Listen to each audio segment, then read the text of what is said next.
Hi, എല്ലാവർക്കും നമസ്കാരം. Chef അറ്റൂമിൻ്റെ പുതിയ വീഡിയോയുടെ എല്ലാവർക്കും സ്വാഗതം. ഓണായിട്ട് നമ്മൾ ഇന്ന് ചെയ്യാൻ പോകുന്നൊരു ഗോതമ്പ് പായസമാണ്.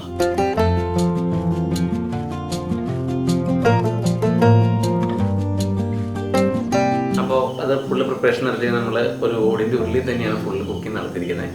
വീട്ടിൽ നമുക്ക് കുക്കറിൽ ഫാസ്റ്റായിട്ട് ഈ സംഭവം ഇതേ മെത്തേഡിൽ തന്നെ വീട്ടിൽ കുറച്ചും കൂടി സ്പീഡായിട്ട് ചെയ്യാൻ പറ്റും. ഇത് നമ്മൾ ഇതിൽ തന്നെയാണ് ഫുള്ള് ശർക്കരയുടെ ഇതെല്ലാം ഒഴിച്ചിട്ട് അതിൽ തന്നെ നമ്മൾ സോട്ട് ചെയ്തെടുത്തിട്ട് നല്ല കുറുകിയൊരു പായസമാണ് നമ്മളിവിടെ തയ്യാറാക്കിയിരിക്കുന്നത്.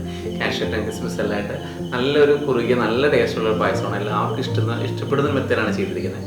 ഇതേപോലെ തന്നെ എല്ലാവരും ട്രൈ ചെയ്യുക. അപ്പോൾ ഗോതമ്പ് പായസം തയ്യാറാക്കാനായിട്ട് നമ്മളിപ്പോൾ ഒരു 100 ഗ്രാമാണ് എടുത്തിരിക്കുന്നത്. 100 ഗ്രാം നുറുക്ക് ഗോതമ്പ് എടുത്തിട്ടുണ്ട്. അത് നല്ല രീതിയിൽ വാഷ് ചെയ്ത് നമ്മൾ മാറ്റി വെച്ചിട്ടുണ്ട്. അതിലിപ്പോൾ നമുക്കൊരു 15 പേർക്ക് കഴിക്കാവുന്ന രീതിയിലാണ് ഇപ്പോൾ നമ്മളിന്ന് പ്രിപ്പറേഷൻ നടത്തുന്നത്. അപ്പോൾ അതിനിപ്പോൾ നമ്മൾ ഒരു 1.5-2 ലിറ്ററോളം വെള്ളം ഒരു ഉരുളിയിൽ നമ്മൾ ഒഴിക്കുകയാണ്. എന്നിട്ട് അതിലേക്ക് നമ്മൾ വാഷ് ചെയ്ത് വെച്ചിട്ടുള്ള നുറുക്ക് ഗോതമ്പ് നമ്മൾ ഇട്ട് കൊടുത്തു. നല്ല രീതിയിൽ വാഷ് ചെയ്ത് ശരിക്കും വെള്ളം നല്ല തെളിഞ്ഞു വരണം, അത്രയും രീതിയിൽ നല്ല രീതിയിൽ വാഷ് ചെയ്ത് അതിലേക്ക് 1 ടേബിൾ സ്പൂണോളം നെയ്യ് ഒഴിച്ചു കൊടുത്തു.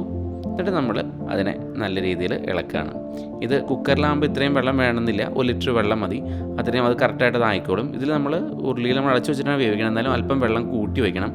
നല്ല രീതിയിൽ ശരിക്കും വെന്ത് വരാൻ ഒരു അരമണിക്കൂർ 3/4 മണിക്കൂർ ടൈം എടുക്കും. കുക്കറിൽ വേവിക്കുമ്പോൾ ഇതിന് 2-3 വിസിലിനുള്ളിൽ ഈ സംഭവം റെഡി ആയിട്ട് കിട്ടും. അതൊരു 10-15 മിനിറ്റിന് ശേഷം ഓപ്പൺ ആവുകയാണെന്നുണ്ടെങ്കിൽ കറക്റ്റായിട്ട് വെന്ത് കിട്ടും.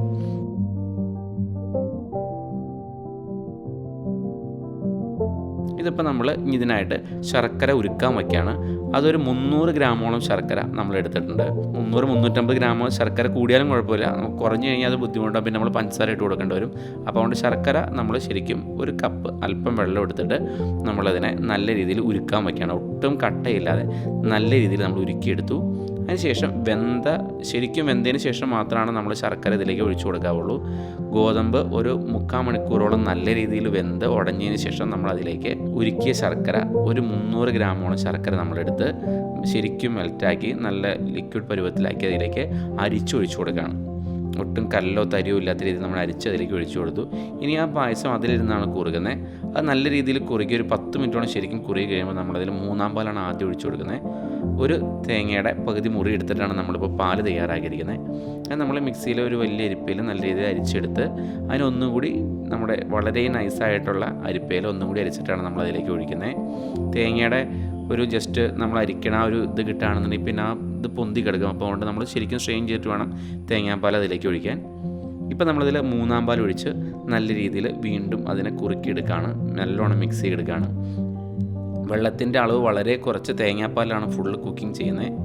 ഇനി നമ്മളൊരു 3-4 ഏലക്കായ ശരിക്കും ജസ്റ്റ് ഒന്ന് പൊട്ടിച്ചിട്ട് അതിലേക്ക് ഇട്ട് കൊടുക്കുന്നുണ്ട്. അവസാനം ഏലക്കാപ്പൊടി ഇട്ട് കൊടുത്താലും മതി. ഇനി നമ്മളതിൽ സെക്കൻഡ് പാൽ അതും ശരിക്കും അരിച്ചിട്ടാണ് നമ്മൾ മിക്സിയിലൊക്കെ അടിക്കുമ്പോൾ അതിൻ്റെ ഒരു ഇതുണ്ടാവും. അപ്പോൾ അതുകൊണ്ട് ശരിക്കും സ്ട്രെയിൻ ചെയ്തിട്ടാണ് നമ്മൾ അതിലേക്ക് ഒഴിക്കുന്നത്. നമ്മൾ 2-ാം പാൽ ഒഴിച്ചു കൊടുത്ത് നല്ല രീതിയിൽ തന്നെ കുറുക്കിയെടുക്കുകയാണ്. നമ്മളിപ്പോൾ ഇതിലൊരു വലിയ തേങ്ങയുടെ അരമുറിയാണ് ഇതിലെടുത്തിരിക്കുന്നത്. ഇനി ഇതിലേക്ക് 1-ാം പാൽ ഒഴിച്ച് ടൈറ്റ് ചെയ്യുകയാണ്. ഒരു 5 മിനിറ്റ് കൊണ്ട് ജസ്റ്റ് ഒന്ന് തിളച്ചപ്പോൾ തന്നെ നമ്മളിത് ഓഫ് ചെയ്ത് വയ്ക്കും. പിന്നെ ഇതിൻ്റെ താളിപ്പായിട്ട് നെയ്യിൽ തേങ്ങാക്കൊത്തും കാഷ്യൂട്ടും കിസ്മിസ് എല്ലാം നമ്മൾ താളിച്ചിടും. ഇപ്പം നമ്മുടെ പായസം ഏകദേശം റെഡിയായി, നല്ല കുറുകി റെഡി ആയിട്ടുണ്ട്. നല്ലൊരു ബ്ലാക്ക് കളറിലായിട്ടുണ്ട്.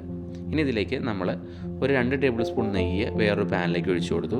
അത് ചൂടായി വരുമ്പോൾ വളരെ ചെറിയ നൈസായിട്ട് കട്ട് ചെയ്തിട്ടുള്ള തേങ്ങാക്കൊത്ത് നമ്മൾ ഇട്ട് കൊടുത്തു. പായസത്തിന് കട്ട് ചെയ്യുമ്പോൾ നീളത്തിൽ വളരെ ചെറുതായിട്ട് കട്ട് ചെയ്യുക. അത് നല്ല ബ്രൗൺ ആയതിന് ശേഷം മാത്രമാണ് നമ്മളിതിലേക്ക് കാഷ്യൂട്ട് ഇട്ട് കൊടുക്കാൻ പാടുള്ളൂ. കാഷ്യൂട്ടും കിസ്മിസ് ഇട്ട് കൊടുത്താൽ അപ്പോൾ തന്നെ അത് ശരിക്കും കത്തിപ്പോകും. അതുകൊണ്ട് വളരെ സ്ലോ ഫയറിലാക്കി നല്ല ബ്രൗൺ കളറായി തേങ്ങ ശരിക്കും വന്നു കഴിയുമ്പോൾ അതിലേക്ക് നമ്മൾ കാഷ്യൂട്ട് ഇട്ട് കൊടുത്തു.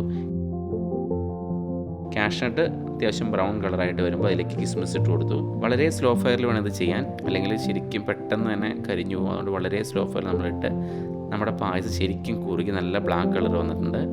ഇനി അതിൻ്റെ താളിപ്പായിട്ട് നമ്മളിത് ഇട്ട് കൊടുക്കുകയാണ്. അപ്പോൾ നമ്മുടെ നല്ല ടേസ്റ്റുള്ള നല്ല സ്മെല്ല് വരുന്ന നല്ലൊരു പായസം, ഗോതമ്പ് പായസം റെഡി ആയിട്ടുണ്ട്. ഓണസദ്യയിൽ എല്ലാവർക്കും ഇഷ്ടപ്പെടുന്ന നല്ലൊരു വിഭവമാണ് ഗോതമ്പ് പായസം.